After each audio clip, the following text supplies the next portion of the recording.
क्या कभी आपने सोचा 1990s में जो चाय सिर्फ 2 रुपए में मिलती थी, वही चाय आज 20 या 30 रुपए में मिलती है। जो पेट्रोल के रेट्स 17 या 18 रुपीस थे, वही पेट्रोल आज 100 एंड 120 रुपीस पार हो चुके हैं। हाउस रेंट्स भी बढ़ चुके हैं, मूवी टिकट्स भी बढ़ चुके हैं। We are living in the same country, getting the same goods, but prices are very different. और आज इसी कंसेप्ट को हम समझने वाले हैं, और इस कंसेप्ट का नाम है इन्फ्लेशन। तो इस वीडियो में हम समझेंगे कि व्हाट एग्जैक्टली इज इन्फ्लेशन, उसे मेज़र कैसे करते हैं, how can we protect ourselves from inflation, और इन्फ्लेशन के रूट कॉजेज़ क्या है। तो चलिए शुरू करते हैं। What is inflation? इन्फ्लेशन मतलब decline in purchasing power of money. यानी अगर पहले 100 रुपये में आप 10 चीज़ें खरीद सकते थे, तो आज की डेट में आप 9 ही चीज़ें खरीद सकते हो। यानी the amount of money is same, but the amount of things which you can buy from it has reduced over time. ज़्यादातर लोग सोचते हैं कि इन्फ्लेशन इज़ ऑलवेज बैड, लेकिन if it is between 2 to 3%, it is healthy inflation. क्योंकि अगर inflation 2 या 3% के बीच में रहा तो इकोनॉमिक मोमेंटम मिलता है, लेकिन जैसे इन्फ्लेशन 6% को क्रॉस करता है तो वो हर्टिंग स्टार्ट करता है, और जब इन्फ्लेशन 20% के ऊपर हो जाता है तो क्राइसिस वाली स्थिति फॉर्म हो जाती है।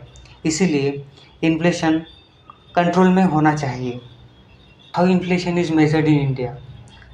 इंडिया में इन्फ्लेशन मेज़र करने के लिए सीपीआई इंडेक्स यूज़ होता है, that is consumer price index. सोचो, एक इमेजिनरी थैली है जिसमें कुछ चीज़ें रखी हुई है जो एक नॉर्मल सिटीज़न अपनी डेली लाइफ में यूज़ करता है, जैसे milk and food, housing, fuel and energy, clothing, health care, education and many other things. इस थैली को हम मार्केट बास्केट कहते हैं। अगर इस बास्केट की कीमत जनवरी में 10,000 रुपीज़ रही और फरवरी में वही कीमत बढ़कर 10,600 रुपीज़ रही, तो हम इसे कहते हैं 6% इन्फ्लेशन हुआ है। लेकिन इसमें एक बात ध्यान देने की है कि सारी चीज़ों का वेटेज सेम नहीं रहता। जैसे कि मिल्क एंड फूड का वेटेज 45% रहता है, फ्यूल एंड एनर्जी का 7% एंड एक्सेट्रा। उसके हिसाब से रेट तय होता है उस बास्केट का। So what are the root causes of inflation? पहला कारण डिमांड पुल। अगर सबके पास बहुत सारे पैसे आ जाए, लेकिन हमें पता है goods are limited, as the number of goods are limited, और बहुत सारे लोगों के पास बहुत सारा पैसा है, तो उन्हीं लिमिटेड गुड की प्राइसेस इंक्रीज हो जाएगी। प्राइसेस इंक्रीज होने के कारण इन्फ्लेशन बढ़ जाएगा। That is simple basic supply and demand theory. You can watch our video on supply and demand in our YouTube channel. दूसरा कारण कॉस्ट पुश। अगर प्रोडक्शन की कॉस्ट ही एक्सपेंसिव हो जाए तो इन कंज्यूमर के लिए कॉस्ट बढ़ जाएगी, उसकी वजह से इन्फ्लेशन बढ़ जाएगा। You can observe this by the example of 1973 oil shock. तीसरा कारण मॉनेटरी पॉलिसीज। हर गवर्नमेंट की डिफरेंट मॉनेटरी पॉलिसीज रहती है। कुछ गवर्नमेंट ज़्यादा मनी प्रिंट करने में बिलीव करती है, कुछ गवर्नमेंट कम मनी प्रिंट करती है। उसकी वजह से एक तो इन्फ्लेशन बहुत ज़्यादा रहता है या बहुत कम रहता है। We can watch the example of Zimbabwe which has printed more money, because of which if one has to purchase a bread he has to carry a wheelbarrow of cash for it.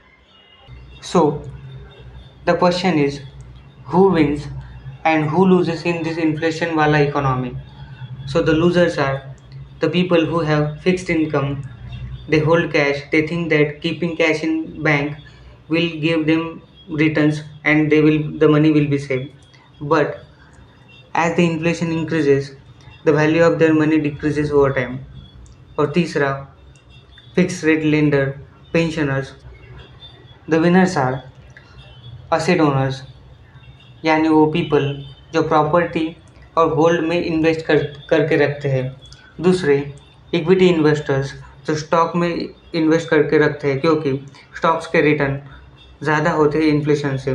Fix rate borrowers यानी ऐसे person जो एक fix rate पर बोरो करते हैं, जिसकी वजह से जो लोन की कीमत है वो रियल टर्म्स में कम हो जाती है।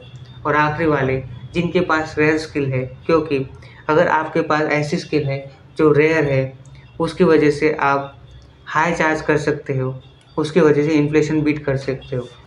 So how inflation is control. Every country has its central bank, और इंडिया की सेंट्रल बैंक यानी आरबीआई हमारे इन्फ्लेशन को कंट्रोल करने का काम करती है।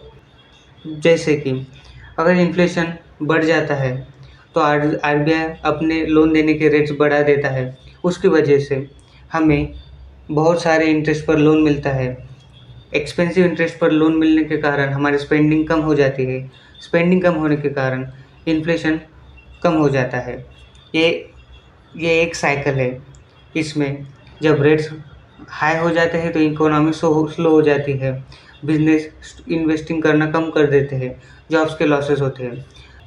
उसके अपोजिट अगर रेट्स बहुत कम हो जाते हैं, उसकी वजह से जो लोन्स वो मिलते हैं वो कम इंटरेस्ट रेट पर मिलते हैं, उसकी वजह से स्पेंडिंग बढ़ जाती है। स्पेंडिंग बढ़ने के कारण इन्फ्लेशन फिर से बढ़ जाता है। यानी हर कंट्री की जो सेंट्रल बैंक है उसको एक टाइट रोप में चलना होता है, यानी कि इन्फ्लेशन बहुत ज़्यादा बढ़ना भी नहीं चाहिए और बहुत कम भी नहीं होना चाहिए।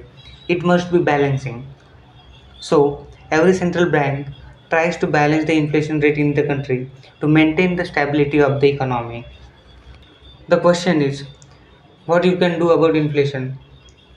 So, कभी भी अपना कैश आइडल मत रखिए, यानी इन्वेस्ट करते रहिए।